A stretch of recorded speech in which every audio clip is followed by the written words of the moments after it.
За нэг талаасаа бид нар энэ үндэсний дархлаатай Монгол хүн, дэлхийд өрсөлдөх чадвартай Монгол хүнийг л яаж одоо ингээд тэнцүү өв тэгш хүмүүжүүлэх тухай, бий болох тухай яриад байгаа юм л та. Тэгэхээр яг хаана хориглон хязгаарлана гэдэг асуудлаа ярихдаа саяны бас цогтотор дарга ярьж байгаа шиг их болгоомжтой боталтай хандахгүй бол одоо beyond the reasonable doubt гэж одоо хөдөлшгүй нотлох хоримт гэж байдаг. Тийм аргумент дээр суурилж ил асуудлуудаа ярихгүй бол одоо шилбэл шүүх хурал дээр энэ хэрэг хийцэн болов гэж сэжиглээд байгаа хэрнээсээ нотлох хоримт олдохгүй бол тэр хүнийг ингээд шууд ялж болдоггүйтэй л адилхан шийдвэр гаргалтандаа бид нар тэгж 7 хэмжээ нэг огтлох хэрэгтэй болчиход байгаа юм аа. Хуулийн энэ үзэл санааг анхааралтай уншихлаар эрүүл мэнд 1-р, 2-р оюун санаа, 3-р хүмүүжил, 4-р төлөвшил энэ дөрвөн зүйл дээр сөрөг нөлөөлөл учруулж байгаа тэр барометрийг бууруулна гэсэн ингээд зорилт байгаа байхгүй. Тэгвэл эн чинь өөрийг хэмжигдэх нэгжтэй байх ёстой. Энэ сөрөг нөлөө учруулж байгаа зүй тогтлон түрүүний тэр баяр сайхан дарга хэлээд байгаа шиг зөвхөн захим орчин биш маш олон төрлийн одоо ингээд comprehensive гэж хэлдэг олон талт зүйлээс бүрдээд байгаа юм аа. Тэгэхээр энийгээ бид нар нөгөө өвчнийг ангаахын тулд оншилж ээж юм өгөхгүй бол багцаагаар ингээд багцаалдаад явчихлаар саяны дамжны цогтоод гишүүний хэлээд байгаа шиг энэ дээр далиндуулж өөр хүний эрхийн зөрчил үүсэх үедээ гэсэн болгоомжлог. 1. Хоёрт гэмт хэрэг зөрчил хадлагаас сэргийлэх гэж байгаа. Тэгвэл яг ямар гэмт хэрэгүүд, ямар зөрчлүүд, ямар төрлийн халдлагууд гэдгийг тодорхой бөгөөд түрүүн биний нэхэд байгаа симуляц гэдэг болвол энэ хуулийн зохицуулт бий болсноор нийгэмд ямар үр өгөөж авчрах юм бэ гэж. Тэнгүүд үзэл баримтлалын арыг нь уншихаар ерөнхий юм романтик юмнууд бичсэн байгаа байхгүй юу? Буурна гэж. Тэр ирж байгаа шин тутам үүссэн нийгмийн харилцааны асуудлыг бид хуучин арга барилаар шийдэх боломж өгөө юм аа. Тийм учраас энэ дээрээс анзаараарай гэж хэлмээр байгаа юм аа.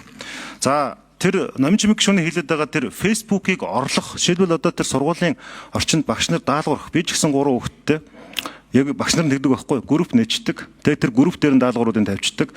Орхоос аргагүй болдог. Ялангуяа ковидоос хойшоо энэ бол дэлхийн нийтийн хэмжээнд технологийн хурд 12 жилийн хурдаар урагшилсан байгаа. Дэлхийн 2 дугаар дайны 4 жил технологи 35 жилийн хурдаар. Сая ковидын 2 жил технологийн хурд 12 жилээр урагшилсан. Энэний нэг дээр дам төлөвөнд нь юу болсон бэ гэхээр энэ интернетийн хэрэглээ нэлээд өндөр түвшинд болцсон юм аа. Тэр энэ дээрээ бол та бүхэн бодооч. За та бүхний танилцуулж байгаа бичиг баримтан дээр үгсгийн алдаанууд байж ах чинь дөрвөн яам гээд дөрвөн сайдын нэртэй тэгээ үгсгийн алдаатай адаглаад наацах нь бид нэр ингээд жишээлбэл албан ёсны одоо хэрэглээнд Word-ийн ч юм уу одоо монгол хэлээр бичдэг алдаагүй бичдэг зүйлийг ашиглаж чадахгүй байгаа шүү дээ. Нөгөө худалдаж авч чадахгүй байгаа бүгдээрээ. Тэгэл алдаатай юмнууд оруулж ирдэг. Нэг сарын нэгнээс Монгол бичгийн хууль хэрэгжсэн. Тэгээ хаавгаа одоо нөгөө хэрэгжсэн юм.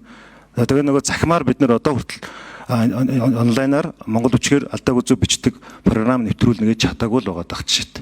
Тэр нөгөө анхны А үсэг буюу суурэ бид нар тавьж амжаагүй гэж ингээд дараагийн хуулийг хэрэгжихгүй баталгаатай биш, найдвартай биш. Тэр одоо төсөөтэй байдлын судалгаа, үр дүнгийн урьдчилсан таамаглалыг шинжлэх ухааны аргачлалаар хийгээгүй юмнууд орж ирээд байгаа байхгүй. Хуулийн үзэл санааг бол дэмжиж байгаа. Гэхдээ дөрөв одоо Наранбаяр сайд та асуудалд бөөрн хэлэхгүй шууд хандах шүү дээ. Бүхэл бүтэн ардчлалын эсрэг зарчмын ярьж хахад та их сонирхолтой санал гаргалаа. Ер нь хаачвал яад юм бол эднэр гэдэг ийм бөөрнгийн байр суурьтай байж болохгүй. Тодорхой ингээд энэ том улсын хөгжлийн маш том одоо боловсрол гэдэг салбар энэ чинь бол салбар гэхээс илүүтэйгээр суур асуудлыг та авч явж байгаа хүн шүү дээ.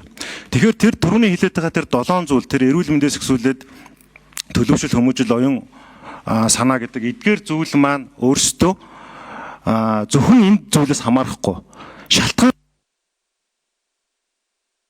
За тодруулах минут өгье.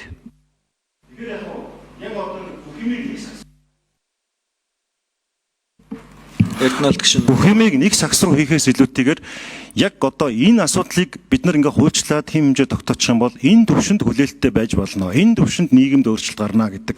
Дээрээс нь түрүүний тэр баяр сайхан дарга хэлээд байгаа шиг жишээлбэл тэр оюун санаа хүмүүжил төлөвшөл гэдэг чинь эцэг их сургууль олон нийтийн байгууллага энэ боловсролын бодлогын асуудал нийгмийн орчин гэдэг олон тал зүйлээс хамааралтай гэдгийг нь бид нар бас одоо нухацтай авч үзэх хэрэгтэй болчиход байна л да. За тэгээд дээрээс нь тэр YouTube бид нар оруулсан.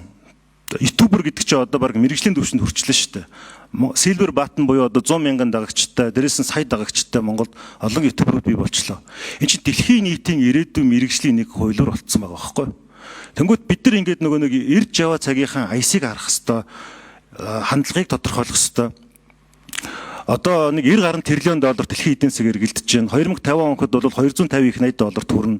Энэ дотор энэ захин платформоос үүдэлтэй бизнес гэдэг чинь өөрөө асар том зах зээл болсон байгаа шүү дээ. Тэр энэ мэтийгээ ингэж нэг бүрэн тооцоод симуляцаа гаргаж